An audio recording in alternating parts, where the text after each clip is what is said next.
August 10th, 1985, 11:55 local time, Chazhma Bay, near Vladivostok.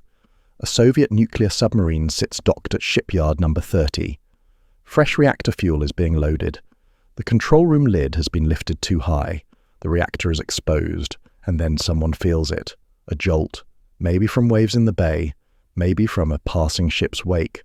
The suspended reactor core shifts, just slightly, just enough. The starboard reactor goes prompt critical. Prompt critical means the nuclear chain reaction doesn't just accelerate, it detonates. 156 megajoules of energy release in an instant.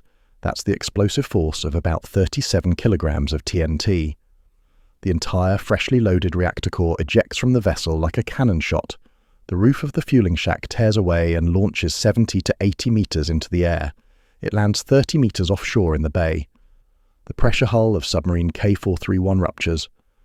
The aft bulkhead collapses. A reactor compartment fire ignites immediately, and it will burn for 4 hours straight. 10 naval personnel die at the scene. 8 officers, 2 enlisted men. They don't die from radiation. Not yet. They die from the blast itself, from thermal burns, from the sheer force of a nuclear reactor exploding in their faces. This is the K-431 submarine disaster, the reactor explosion the Soviets tried to bury. Before we dive in, please consider dropping a like and subscribing. K-431 was a Project 675 Echo 2 class cruise missile submarine. It carried 2 pressurized water reactors. Standard Soviet naval design. Nothing experimental, nothing cutting edge, just routine hardware that had been in service for years. The submarine was undergoing standard refueling operations at shipyard number 30 in Gornyak, a closed military facility tucked into Chazhma Bay, part of the larger Peter the Great Bay complex near Vladivostok. The entire area was restricted, surrounded by closed towns with names that didn't appear on civilian maps. Shkotovo 22, now called Fokino, Bolshoi Kamenn, places where nuclear submarines came to be serviced, refueled and repaired, places where accidents could be contained, or so they thought. The refueling process was supposed to be methodical, controlled. The reactor lid, which holds the control rods, gets lifted. Fresh fuel assemblies get loaded into the core. Everything happens under strict procedural guidelines. By design, there are physical limiting beams, metal stops that prevent the reactor lid from being lifted too high, because if you withdraw the control rods too far from a fresh, highly reactive core, you lose your safety margin, you lose control. On August 10th, someone mispositioned the limiting beam. The lid rose higher than it should have. The control rods withdrew further than they were designed to. The reactor sat there, precariously balanced on the edge of criticality. All it needed was a push, and then the reports say there were waves, or maybe the wake from a passing vessel. Something caused the suspended reactor core to shift. The geometry changed, the neutron flux spiked, and the reactor didn't just go critical, it went prompt critical. In a normal nuclear reaction, you have delayed neutrons. They give you time to respond, time to adjust, time to shut down. Prompt criticality means the chain reaction is sustained entirely by immediate neutrons. There is no delay, no warning, no time. The reaction doubles, and doubles again, and again, in milliseconds. It's not a slow meltdown, it's a detonation. 5 times 10 to the 18th fissions occurred. That's about 1.95 milligrams of uranium-235 physically fissioned. Doesn't sound like much, but when you convert mass to energy at nuclear efficiency, 1.95 milligrams becomes 156 megajoules. Enough energy to vaporize metal, to blow a roof into the sky, to rupture a submarine's hull. The explosion was thermal and steam-driven. The instant heat flash vaporized coolant water. The steam pressure had nowhere to go, so it went up and out, and took the reactor core with it. The entire core ejected from the vessel. Not a partial meltdown, not a containment breach with slow leakage. The whole thing launched into the air and scattered across the shipyard. Highly radioactive fuel assemblies, fresh uranium pellets, cladding fragments, all of it now exposed to open air. The fueling shack roof, a massive steel and concrete structure, was torn from its moorings. 70 to 80 meters of flight, 30 meters out into Chazhma Bay. Workers on the dock saw it happen. One moment, routine refueling. The next, an explosion, a roof in the sky, and a submarine on fire. The immediate blast killed 10 people. Officers who were supervising the refueling, technicians who were manning the fuel handling equipment. They were standing close enough to be caught in the initial thermal pulse, close enough that the blast wave alone was lethal. Radiation would come later. For them, it was fire and force. 49 more people suffered radiation injuries. 10 of them developed acute radiation syndrome.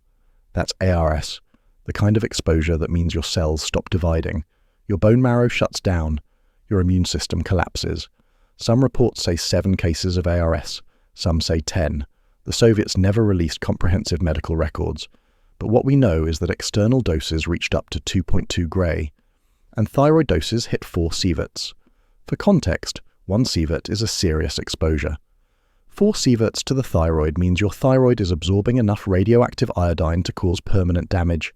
Cancer risk skyrockets, cellular function degrades, and the firefighters who rushed in to battle the reactor compartment blaze, they got the worst of it, because the fire burned for 4 hours, and with every breath they inhaled fission products, iodine, isotopes, noble gases, particulate matter laced with cesium and strontium. The plume began to spread immediately.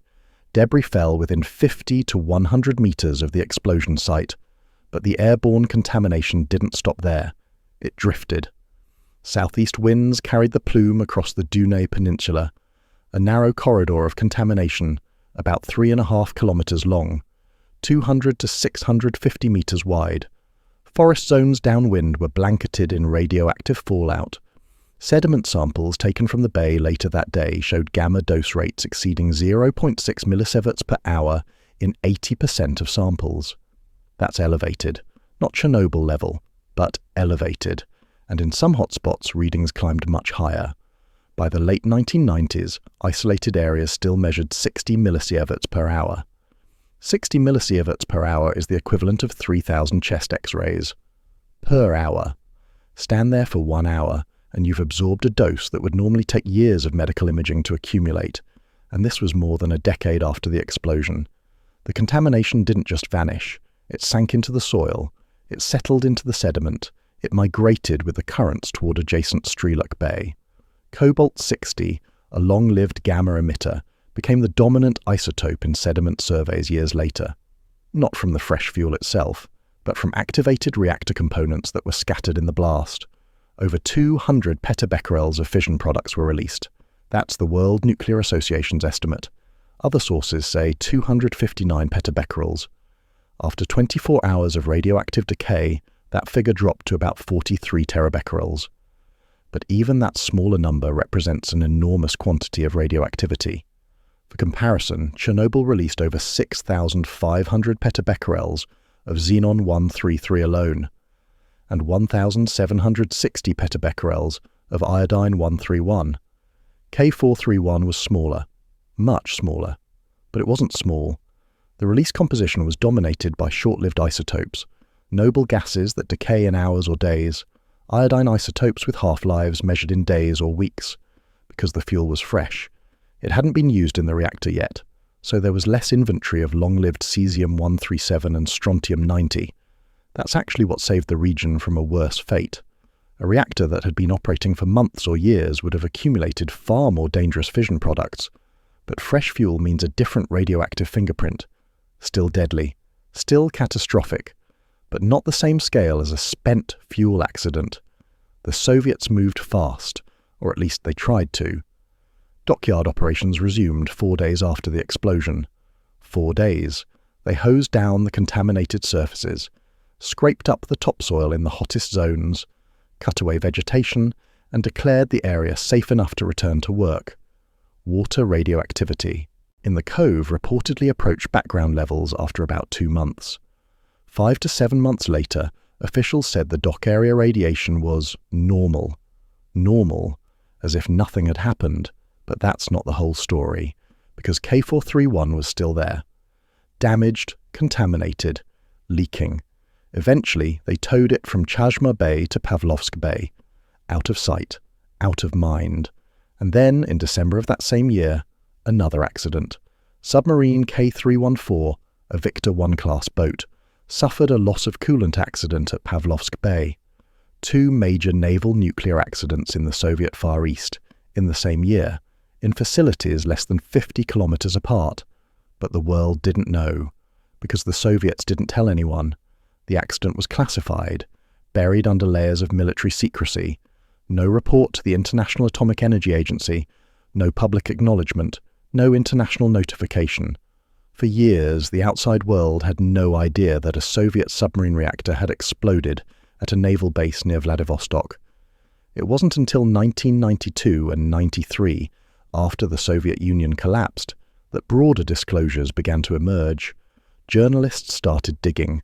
Environmental groups like Bellona launched campaigns to declassify Soviet submarine accidents. And slowly, the story of K-431 began to surface. But even then, the details were fragmentary, contested, incomplete. How many people were injured? Some sources say 49. Others say over 290 were exposed to elevated doses. How many developed acute radiation syndrome? 7? 10? The records don't agree. What was the total collective dose to clean-up workers? Unknown. How much radioactivity was actually released? Estimates range from over 200 petabecquerels to 259 petabecquerels. And that contamination swath, 3.5 kilometers long, 200 to 650 meters wide, some sources contest that figure entirely. Because the Soviets never released a comprehensive dose reconstruction, they never published a full accounting of what happened, and decades later, the gaps remain. What we do know is this. On August 10th, 1985, a Soviet nuclear submarine reactor exploded during refueling. 10 people died immediately. Dozens more were irradiated. A shipyard was contaminated. A bay was poisoned, and the Soviet Navy buried it, until they couldn't anymore. The explosion didn't happen by accident. It happened because of a series of choices. Choices made weeks before August 10th. Choices made the day of the refueling. Choices that compounded until the only possible outcome was catastrophe. To understand how K-431's reactor detonated, you need to understand how Soviet naval refueling worked, and more importantly, how it was supposed to work. Soviet Echo-2 class submarines carried 2 pressurized water reactors. Each reactor sat in its own compartment, sealed, shielded, designed to operate for months underwater without maintenance, but eventually the fuel depletes. The uranium atoms split until there aren't enough left to sustain the chain reaction, and when that happens, you need fresh fuel. For surface nuclear plants, refueling happens inside containment buildings, controlled environments, multiple redundant safety systems. For naval reactors, it happens pierside, at shipyards, in open-air facilities, with cranes and scaffolding, and workers standing meters away from exposed reactor cores. The process starts with shutdown. You insert all control rods fully into the core. You let the reactor cool. You drain the primary coolant loop. Then you unbolt the massive reactor lid. This lid weighs tons. It's not just a cap. It's a pressure vessel head that contains the control rod drive mechanisms. The control rods themselves hang from this lid.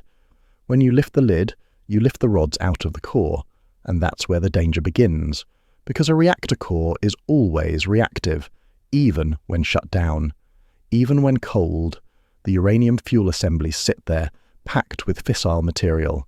If you remove enough neutron-absorbing control rods, the geometry changes. Neutrons start bouncing between fuel assemblies. More collisions mean more fissions. More fissions mean more neutrons. And if you don't control that feedback loop, it runs away. That's why Soviet refueling procedures included physical limiting beams, mechanical stops, pieces of metal that prevent the crane from lifting the reactor lid too high. The beams are positioned so that even if the crane operator makes a mistake, even if the rigging fails, the control rods can't be withdrawn past a safe distance. It's a simple, passive safety feature. No electronics, no sensors, just physics. If the beam is in place, the lid can't rise too far. On August 10th, the beam wasn't in place, or it was mispositioned. Reports use both terms. Either way, the result was the same. The crane lifted the reactor lid higher than it should have gone. The control rods withdrew further than they were designed to, and the fresh fuel core sat there, barely subcritical, barely controlled, waiting. Fresh fuel is the most reactive fuel. When uranium-235 fissions, it produces fission products. Isotopes like xenon-135 and samarium-149. These are neutron poisons. They absorb neutrons and suppress the chain reaction. In an operating reactor, that's actually helpful. It provides negative feedback, self-regulation. But fresh fuel has none of that. No fission products yet, no poisons, just pure, highly enriched uranium. Echo 2 reactors used fuel enriched to about 20% uranium-235. That's weapons-grade territory. Not quite bomb-grade, but close. And when you pack that fuel into a compact naval reactor core, the neutron flux density is enormous, much higher than in civilian power reactors. Because you need a lot of power from a small package, you need to propel a submarine underwater at high speed. So the core is small, dense, reactive. And when the control rods are withdrawn too far, the safety margin evaporates. The refueling crew at Chazhma Bay that morning had done this before. They'd refueled Echo-class boats. They'd handled pressurized water reactors. This was routine, or it should have been. But somewhere in the procedure, something went wrong. Maybe the limiting beam was never installed. Maybe it was installed but at the wrong height. Maybe someone moved it during the operation. The reports don't specify. What they do specify is that the crane lifted the lid too high. The control rods withdrew beyond their safe extraction limit, and the reactor sat there on the edge. Then came the jolt. The reports say possible waves and wakes. Some accounts describe it as a vessel passing nearby in the bay. The wake rocks the submarine slightly. The suspended reactor lid sways. The geometry shifts. Just millimeters. But in a reactor core, millimeters matter. The fuel assemblies are positioned with precise spacing. Water fills the gaps between them. That water acts as a moderator. It slows down fast neutrons so they're more likely to cause fissions. If the spacing changes, if the water thickness between fuel assemblies shifts, the neutron flux changes. And if you're already sitting on the edge of criticality, that shift is enough. Neutron population spikes. Fission rate doubles, power output doubles, temperature spikes, more neutrons, more fissions, exponential growth. In a controlled reactor, you have time to respond. Delayed neutrons give you seconds. Automatic shutdown systems give you milliseconds. In a prompt critical excursion, you have nothing. The doubling time is measured in microseconds. By the time the first sensor registers an anomaly, the reaction has already run away. By the time any human could react, it's already over. 5 times 10 to the 18th fissions occurred. That number comes from technical analysis done years later. Researchers tried to reconstruct what happened using physics models and contamination data. They estimate the total fission yield. They calculate the energy release, 156 megajoules, equivalent to about 37 kilograms of TNT. Not a large explosion by military standards. A conventional bomb can release far more energy. But this wasn't a conventional bomb. This was a nuclear reactor that detonated from the inside out. All that energy released in the reactor vessel itself, in the coolant water, in the fuel assemblies. The water flash vaporized. Steam pressure spiked to thousands of pounds per square inch. The reactor vessel couldn't contain it. Metal ruptured. Welds failed. The entire core ejected upward like a cannon. Fresh fuel assemblies launched into the air. Cladding fragments scattered across the shipyard. Uranium pellets rained down on the dock. And the roof of the fueling shack, which was supposed to provide some containment, some shielding, was torn away. 70 to 80 meters of flight, 30 meters offshore, a massive steel and concrete structure airborne. The submarine itself was gutted, the pressure hull ruptured, the aft bulkhead collapsed, piping sheared, cables severed, and then the fire started. Because when you have a reactor explosion, you don't just get mechanical damage, you get heat, intense, sustained heat. The reactor compartment was full of flammable materials, insulation, cables, lubricants, all of it ignited. And because the primary cooling loop was breached, there was no way to cool the remaining reactor components. They just kept heating, kept burning. The fire burned for 4 hours. 4 hours of radioactive smoke pouring into the air. 4 hours of fission products vaporizing and drifting downwind. 4 hours of firefighters battling a blaze they couldn't fully approach, because the radiation levels near the submarine were lethal. The immediate blast killed 10 people. They were standing close enough to be caught in the initial explosion. Officers supervising the refueling, technicians operating the crane, workers on the dock. The thermal pulse alone was enough to cause fatal burns. The blast wave threw debris, metal fragments, concrete chunks, and then there was the radiation. But the radiation wasn't what killed them immediately. They died from the explosion itself, from fire, from trauma. The radiation came after, for the survivors, for the firefighters who rushed in, for the cleanup crews who arrived in the days and weeks that followed. 49 people suffered radiation injuries. 10 developed acute radiation syndrome. External doses up to 2.2 Gray. Thyroid doses up to 4 sieverts.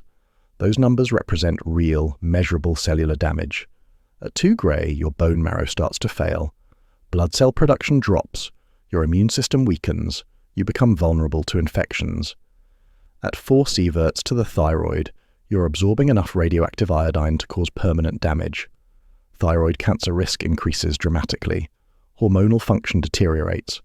And the firefighters who battled the reactor compartment blaze, they inhaled the smoke, breathed in fission products, iodine isotopes lodged in their thyroids, cesium distributed through their muscles, strontium accumulated in their bones, and they kept working, because that's what they were trained to do, because the fire had to be stopped, because if the fire spread to other submarines docked nearby, this disaster could multiply.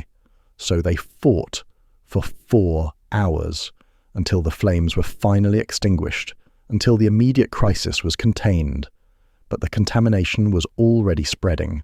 The plume had already crossed the Dune Peninsula, the fallout had already settled into the forest, and the cleanup was only beginning.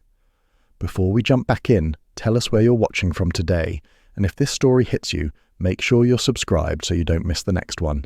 The explosion created an instant contamination zone, not gradual, not contained, instant. One moment, Chazhma Bay was a functioning naval shipyard. The next, it was a radioactive disaster site, and the contamination didn't stay put. It couldn't, because the reactor core had been ejected into open air, because the fire burned for 4 hours, because southeast winds were blowing that day. The initial debris field was relatively compact, 50 to 100 meters from the explosion site. Heavy fragments, fuel assemblies, reactor components, pieces of the pressure vessel, all of it highly radioactive, all of it scattered across the dock and into the bay. But the airborne contamination traveled much further. The thermal explosion and subsequent fire lofted fission products high into the atmosphere. Noble gases like xenon and krypton, radioactive iodine isotopes, particulate matter containing cesium, strontium, and other fission products. The plume rose, drifted, spread.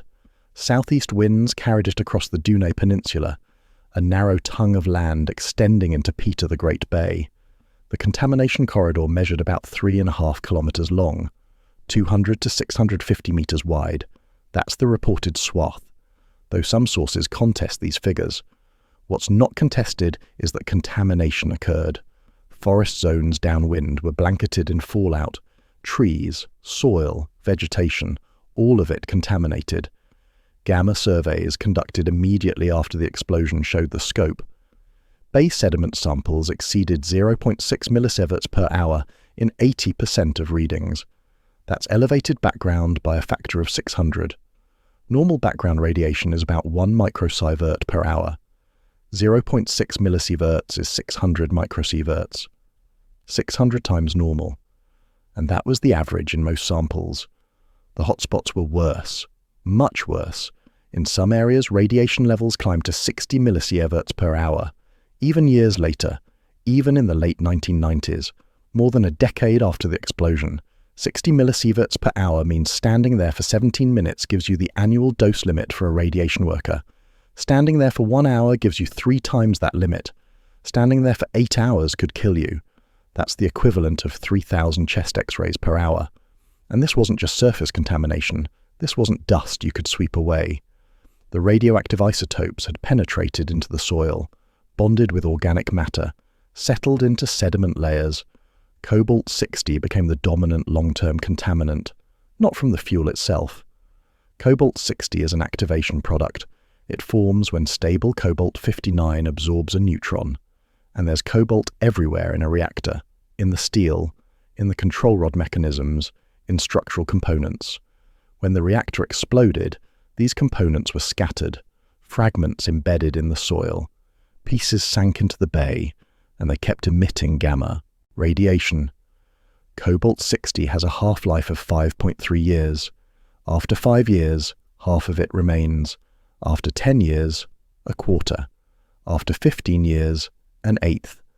By the late 1990s, enough time had passed for several half-lives. But the hotspots were still reading 60 millisieverts per hour, which means the initial contamination must have been far higher. Hundreds of millisieverts per hour in the immediate aftermath. Possibly over a sievert per hour in the worst areas. Fatal exposure territory, and the contamination didn't just stay on land, it spread through the water. Chazhma Bay is part of Peter the Great Bay, a massive inlet on the Sea of Japan. Currents flow through these bays constantly. Tides move water in and out. Storms stir up sediment. The radioactive material that fell into the bay didn't stay in one place. It migrated. Cobalt-60 particles suspended in water drifted towards Strelok Bay, an adjacent body of water, home to marine life, used by fishing vessels, connected to the broader coastal ecosystem. Marine sediment surveys in the years following the accident tracked this migration. Cesium-137 and Cobalt-60 showed up in sediment cores kilometers away from Chazhma Bay, not at the same concentrations as the initial contamination zone, but present, measurable, persistent. The release estimates vary. The World Nuclear Association says over 200 petabecquerels of fission products were released. Other technical analyses say 259 petabecquerels total. After 24 hours of radioactive decay, that dropped to about 43 terabecquerels. But even that smaller number represents an enormous inventory of radioactivity. To put it in perspective, Chernobyl released over 6,500 petabecquerels of xenon-133 alone. K-431 was less than 5% of that. Much smaller, but not small, because the composition of the release matters as much as the total quantity. K-431's core was fresh fuel. It hadn't been in operation, so the inventory of long-lived fission products like cesium-137 and strontium-90 was limited. Most of the release was short-lived isotopes, noble gases with half-lives of days, iodine-131 with a half-life of 8 days. These isotopes decay quickly. Within weeks, most of them are gone. But during those first few days, they were intensely radioactive and intensely dangerous. Iodine-131 concentrates in the thyroid. If you inhale it, it accumulates. If you drink contaminated water, it accumulates, and it irradiates your thyroid from the inside. That's why thyroid doses for exposed workers reach 4 sieverts, because they were breathing air laden with iodine isotopes during the fire, because they were working in an environment where every breath carried radioactive particles. The official Soviet response was swift, at least on paper. Cleanup crews arrived within hours. Decontamination efforts began immediately. They hosed down contaminated surfaces, scraped up topsoil in the hottest zones, cut away contaminated vegetation, removed debris, collected fragmented fuel assemblies, secured loose reactor components. It was a massive operation. Reports say up to 2,000 personnel participated in the cleanup. 290 of them received elevated radiation doses. Elevated meaning above normal occupational limits. Elevated meaning enough to increase cancer risk. Elevated meaning they will carry that exposure for the rest of their lives. The decontamination work was dangerous. You can't just wash away gamma-emitting isotopes embedded in soil. You have to dig up the soil and remove it. You can't just hose down a piece of contaminated metal. You have to cut it apart and dispose of it properly. And in 1985, proper disposal meant temporary storage, because there was no permanent repository, no long-term solution, just holding areas, trenches, concrete bunkers, places to put radioactive waste until someone figured out what to do with it. Shipyard number 30 became a storage site for contaminated materials, ion exchange resins from water decontamination, contaminated reactor components, soil from the hotspots, vegetation from the forest zones, all of it piled up, all of it contributing to the growing inventory of nuclear waste at the facility. And K-431 itself remained a problem. The submarine was too contaminated to be safely dismantled immediately, too radioactive to cut apart, so they towed it to Pavlovsk Bay, another closed naval facility, out of sight, where it could sit and decay, where the radiation levels could drop over time, where it could wait for years, for decades. Dismantlement activities weren't reported to have begun until 2010, 25 years after the explosion, a quarter century of radioactive decay, enough time for short-lived isotopes to disappear, enough time for cobalt-60 to decline, but not enough time to eliminate the hazard entirely. The environmental monitoring continued, because the contamination didn't just vanish. Scientists tracked radionuclide transport in Peter the Great Bay. They took sediment cores, water samples, marine biology samples. They mapped how the contamination spread, how it moved with currents, how it accumulated in certain areas and avoided others. Atmospheric dispersion modeling, done years later, reconstructed the plume path. They used meteorological data from August 1985, wind patterns, temperature inversions, atmospheric stability, and they traced where the contamination went. The plume crossed the Dunay Peninsula.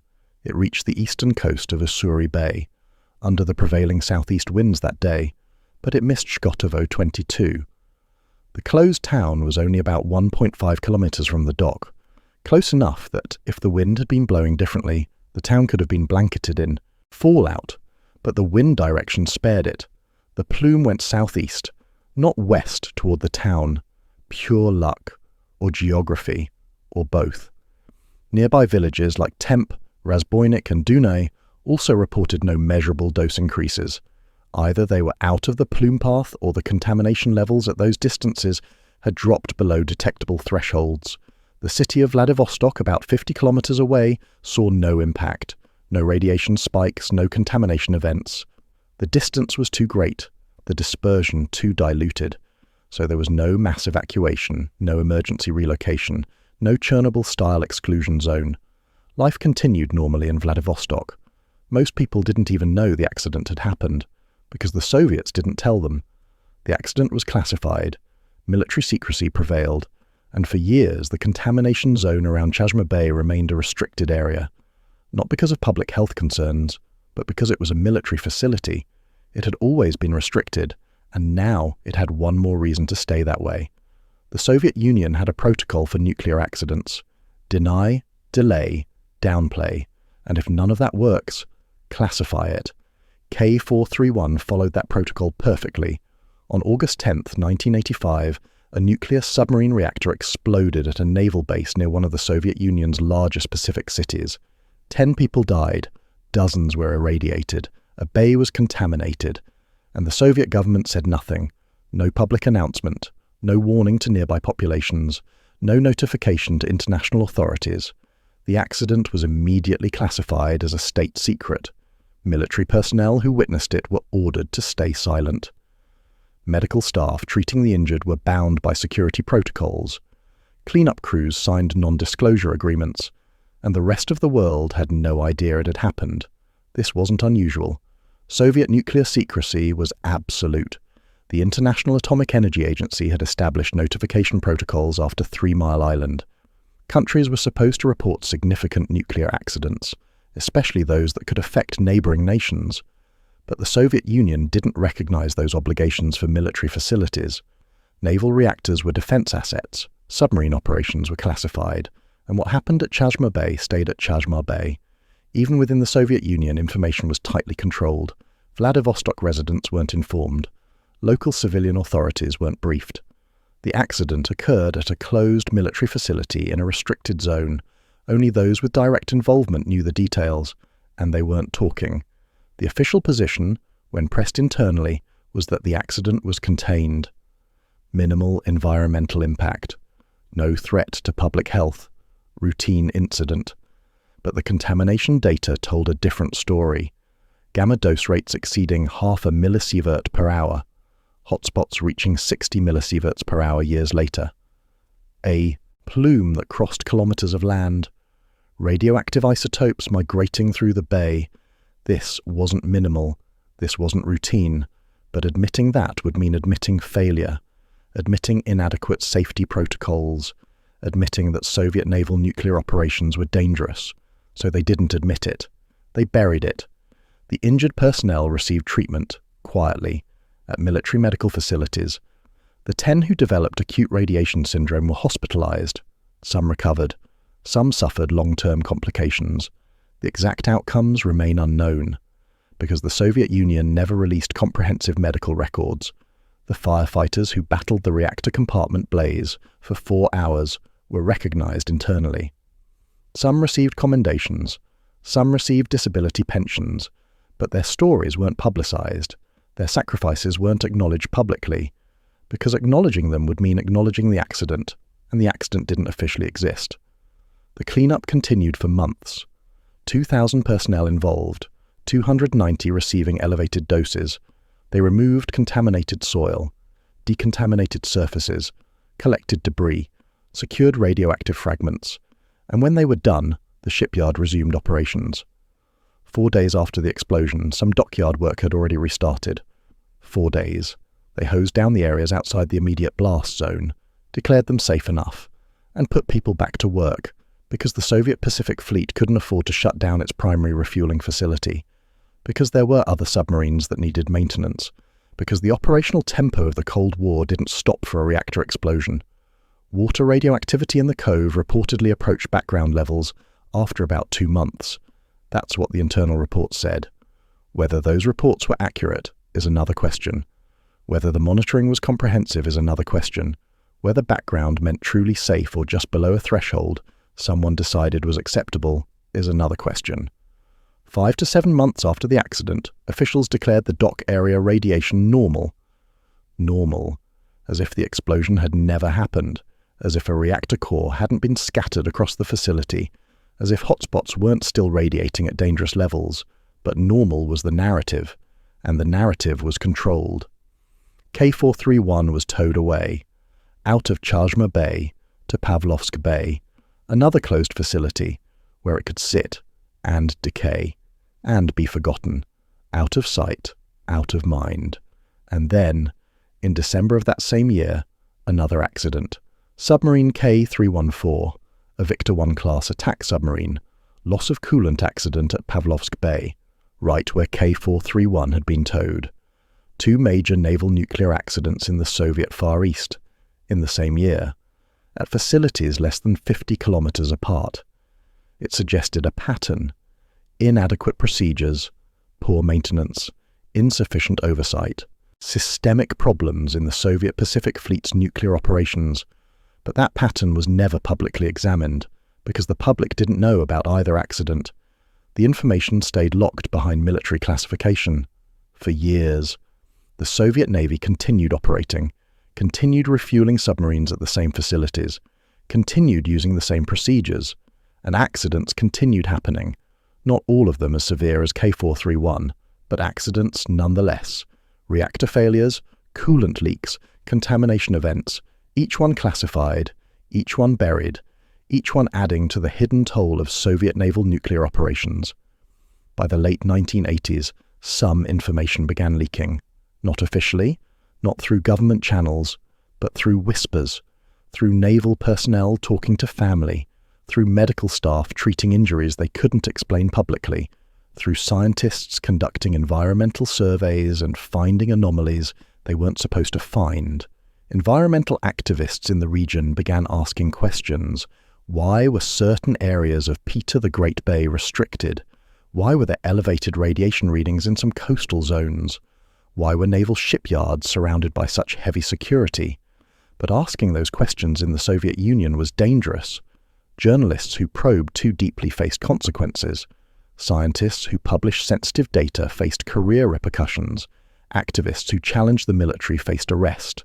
The system protected itself through secrecy, through intimidation, through control of information. And for years, it worked. The world didn't know about K-431. The Soviet people didn't know about K-431. Even most Soviet military personnel didn't know the full details. It was compartmentalized. Need-to-know basis. And if you didn't need to know, you didn't find out. Then came 1991. The Soviet Union collapsed. The security apparatus fractured. The information control system broke down. And secrets started spilling out. Journalists gained access to previously classified documents. Former military personnel began speaking openly. Environmental organizations launched campaigns for transparency. And slowly, the story of K-431 emerged. In 1992 and 93, broader disclosures began. Articles appeared in Western publications. The U.S. Naval Institute proceedings published accounts of Soviet submarine accidents, including K-431. Environmental groups like Bellona, based in Norway, campaigned specifically for declassification of Soviet naval nuclear accidents. They gathered testimonies, compiled reports, pressured the new Russian government for transparency, and piece by piece the details came together.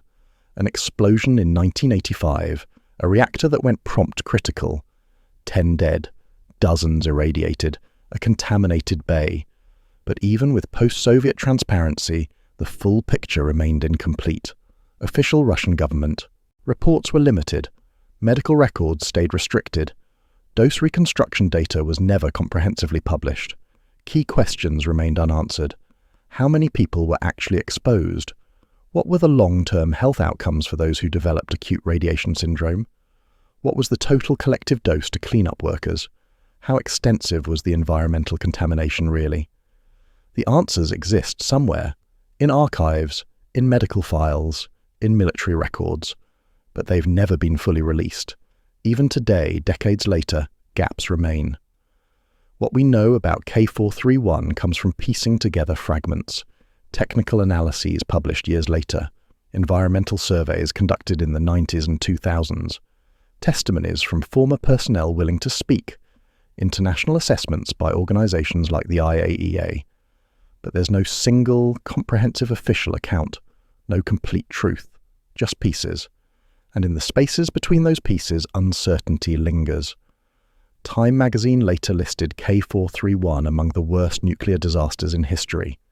International nuclear safety experts cited it as a case study in what can go wrong with naval reactor operations. But for the people who were there that day in August 1985, it wasn't a case study. It was an explosion they witnessed.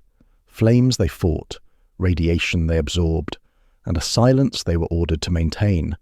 Some of them are still alive today, still carrying the effects of that exposure, still bound in some ways by the secrecy that was imposed on them. Because even though the Soviet Union is gone, the habit of silence remains. The contamination didn't disappear, it transformed. Short-lived isotopes decayed within weeks. Iodine-131, with its 8-day half-life, was gone within months. Noble gases dispersed into the atmosphere and vanished. But the long-lived isotopes remained. Cobalt-60 in the soil, cesium-137 in the sediment, strontium-90 embedded in the bay floor. These isotopes don't cooperate with cleanup schedules. Cobalt-60 has a half-life of 5.3 years. After 10 years, a quarter remains. After 20 years, about 6%. After 30 years, less than 2%. But 2% of a massive initial contamination is still significant. And in some hotspots around Chazhma Bay, readings in the late 1990s still measured 60 millisieverts per hour, 15 years after the explosion. That tells you how intense the initial contamination must have been. Cesium-137 has a half-life of 30 years. After 30 years, half remains.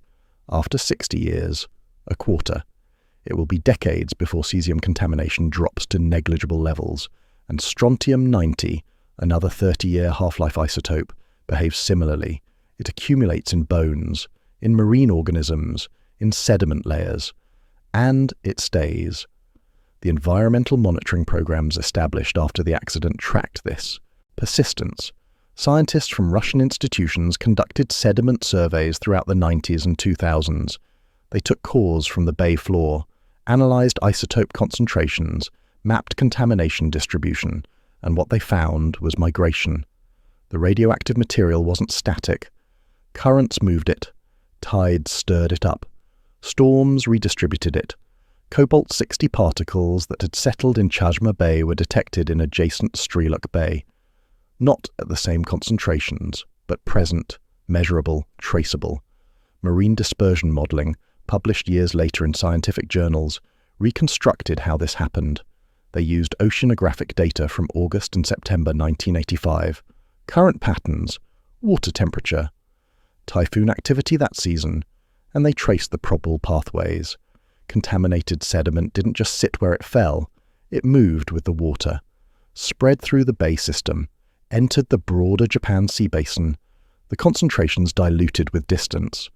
By the time contaminated water reached the open ocean, isotope levels were far below the acute danger threshold, but they were still elevated above natural background, still detectable in marine surveys, still part of the radiological signature of Peter the Great Bay. Fish populations in the area showed uptake of radioactive isotopes, not at levels that posed immediate danger to humans who ate them.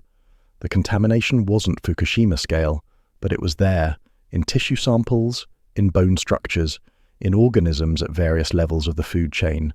Bioaccumulation works slowly. A small amount of cesium in water gets absorbed by plankton. Small fish eat the plankton. Larger fish eat the small fish. At each step, the concentration increases slightly. By the time you reach predatory fish, the isotope levels can be several times higher than the surrounding water.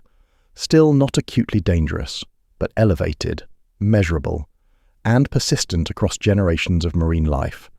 The terrestrial contamination followed different pathways. Forest zones on the Dune Peninsula had been blanketed with fallout. Contaminated vegetation was cut away during cleanup. Topsoil in the hottest zones was removed. But you can't remove all the soil. You can't strip an entire forest down to bedrock. So some contamination remained. In deeper soil layers, in tree roots, in the organic matter of the forest floor. And over time, it migrated through the ecosystem. Plants absorb cesium through their roots. It chemically resembles potassium, so biological systems don't distinguish it. Animals eat the plants. Predators eat the animals. The isotopes move up the food chain, and while the concentrations drop with each passing year as decay continues, the process is slow. Ecological recovery doesn't happen on human timescales. It happens on isotope timescales. 30-year half-lives mean waiting generations for significant reduction. By the 2000s, both Romania and Hungary, wrong disaster.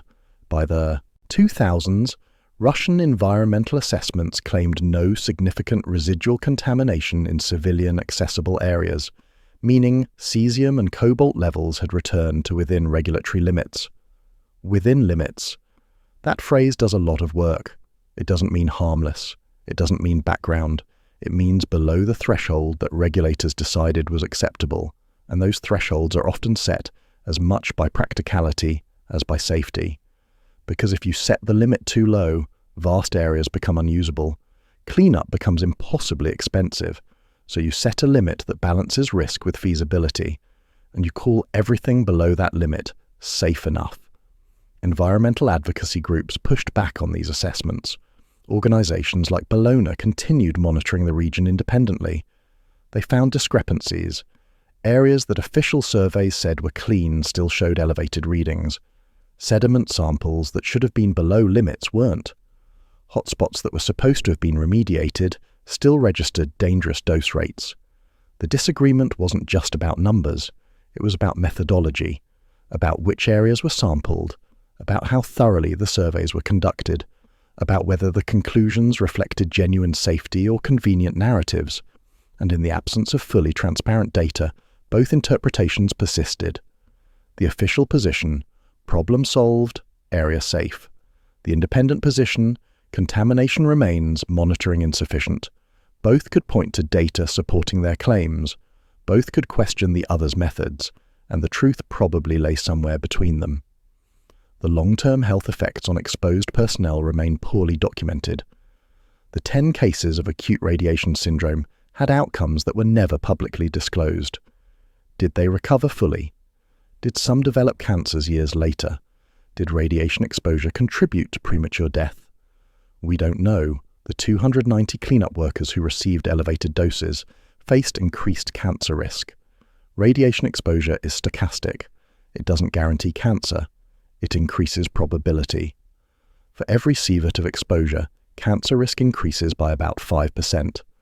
If those workers received an average dose of 100 millisieverts, 0.1 sieverts, that's a 0.5% increase in lifetime cancer risk. Across 290 people, that could mean 1 or 2 additional cancers that wouldn't have occurred otherwise. But you can't point to a specific cancer and say, definitively, it came from K-431. You can only look at populations and see statistical increases. And when the population is small and the records are incomplete, even that becomes uncertain. Some former personnel have spoken publicly in recent years. Interviews in Russian media, testimonies collected by environmental organizations. They describe long-term health problems, thyroid issues, persistent fatigue, immune system dysfunction.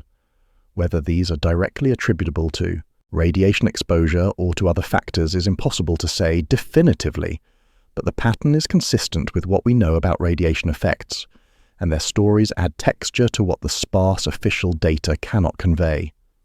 The accident's legacy extended beyond Chazhma Bay. It influenced Soviet and later Russian naval nuclear safety practices.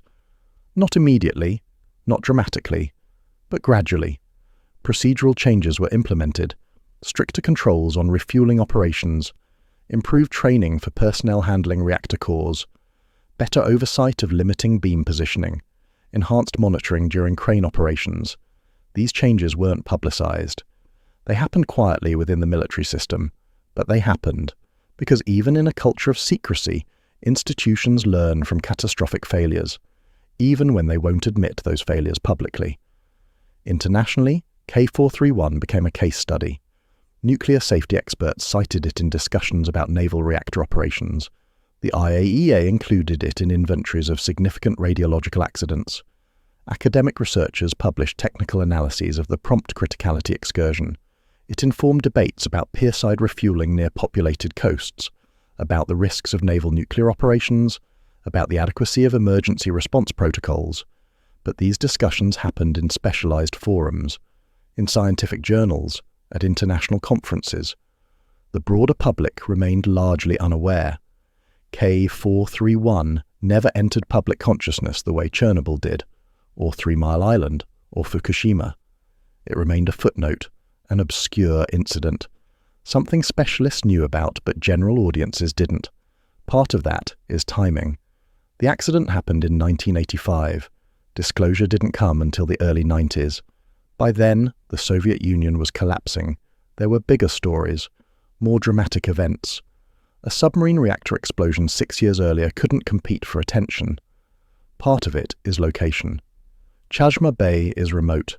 Even within Russia, it's on the far eastern edge, thousands of kilometers from Moscow, far from major media centers, easy to overlook. And part of it is the nature of the accident itself. 10 immediate deaths is tragic, but it's not mass casualties. The contamination was significant but localized. The long-term effects are real but diffuse. It doesn't have the dramatic arc of Chernobyl's months-long crisis, or Fukushima's tsunami backdrop. It's a quieter disaster, but quiet doesn't mean less important, because the lessons of K-431 are universal. Procedural failures compound into catastrophe. Secrecy prevents learning and reform. Contamination persists long after the crisis ends, and the people who paid the price are often forgotten. K-431 sits in dismantlement now, or what's left of it. The process finally began in 2010, 25 years after the explosion, a quarter-century of radioactive decay, enough time for most of the immediate hazards to diminish, but not enough to erase what happened. The submarine's reactor compartments were cut apart, contaminated sections removed, high-level waste packaged for storage, structural components decontaminated where possible, disposed of where not. It's slow work, dangerous work. Even decades later, radiation levels in the reactor spaces require extreme precautions. Remote handling equipment, heavy shielding, strict dose monitoring for workers, because the cobalt-60 embedded in the steel is still there, still emitting gamma rays, still dangerous. The waste from K-431's dismantlement adds to the inventory at Chazhma Bay, an inventory that's been growing for decades, not just from K-431, but from dozens of other submarines serviced there, from routine refueling operations that generated contaminated materials, from reactor compartments cut from decommissioned vessels, from spent fuel assemblies waiting for reprocessing that never came. By the 2000s, Chazhma Bay's ship repair complex held significant radioactive waste inventories, stored in temporary facilities, temporary meaning decades, temporary meaning waiting for a permanent solution that hasn't arrived. Other facilities in the region carry similar burdens. Vladivostok Bay, where K-431 was towed after the explosion. The floating workshop PM-133 stored there held over 9,200 petabecquerels in spent fuel by the 2000s. That's roughly equivalent to the long-lived isotope inventory of several power reactor cores, sitting in a floating barge, in a bay connected to the Sea of Japan. These waste inventories represent the accumulated legacy of Soviet naval nuclear operations, decades of submarine refueling, decades of reactor maintenance, decades of decommissioning, and inadequate infrastructure to process it all. International cooperation programs emerged in the 90s and 2000s to address this. Western nations, particularly Norway and the United States, provided funding and technical assistance to help Russia safely manage its naval nuclear waste, to prevent environmental disasters, to reduce proliferation risks. These programs achieved some success. Facilities were upgraded, some waste was properly packaged, some contaminated sites were remediated, but the scale of the problem exceeds the resources devoted to solving it, and political complications frequently stall progress. K-431 became part of that larger conversation, a data point in discussions about naval nuclear safety, a case study in what happens when reactor operations go wrong, a reminder that submarines carry risks beyond their military function, but the specific details of K-431 remain frustratingly incomplete. The exact number of people exposed, contested. The precise radiation doses received, partially unknown. The long-term health outcomes, undocumented publicly. The total environmental contamination, estimated but not definitively measured. These gaps aren't accidents. They're the product of secrecy that persisted for years, of records that were never comprehensively compiled, of data that was classified or lost, of a system that prioritized operational security over transparency. And even now, with the Cold War over and the Soviet Union gone, accessing complete information remains difficult. Archives are incomplete, medical records are restricted, environmental monitoring data is scattered across multiple institutions. Some information has simply been lost, destroyed, or never recorded in the first place. So we're left with fragments, technical analyses that reconstruct what probably happened, testimony from individuals willing to speak, environmental surveys that show current conditions but can only estimate past contamination, official statements that provide some facts but omit others, and in the spaces between these fragments, the unanswered questions linger. How many of the 290 exposed cleanup workers developed radiation-related illnesses? What were the specific causes of death for the 10 immediate fatalities? Was it purely blast trauma, or did some survive the explosion only to die from radiation in the following hours? What was the peak contamination level in the worst affected areas immediately after the explosion? How effective was the cleanup, really? What remains contaminated today? These aren't just academic questions. They matter for understanding the true cost of the accident, for assessing similar risks at other facilities, for informing safety protocols, for honoring the people who paid the price. The broader lesson of K-431 isn't technical. It's not about reactor physics or refueling procedures. Those are important. But the real lesson is about what happens when institutions prioritize secrecy over safety, when admitting failure is seen as weakness, when protecting reputation matters more than protecting people. The accident was caused by a procedural failure, a mispositioned limiting beam, a control rod withdrawn too far, simple mechanical errors that should have been prevented by multiple layers of safety protocols. But protocols only work if they're followed, if they're enforced, if there's accountability when they're violated. The Soviet system didn't foster that kind of accountability. It fostered conformity. It fostered meeting production quotas. It fostered maintaining the appearance of competence. And when accidents happened, it fostered silence. That silence prevented learning.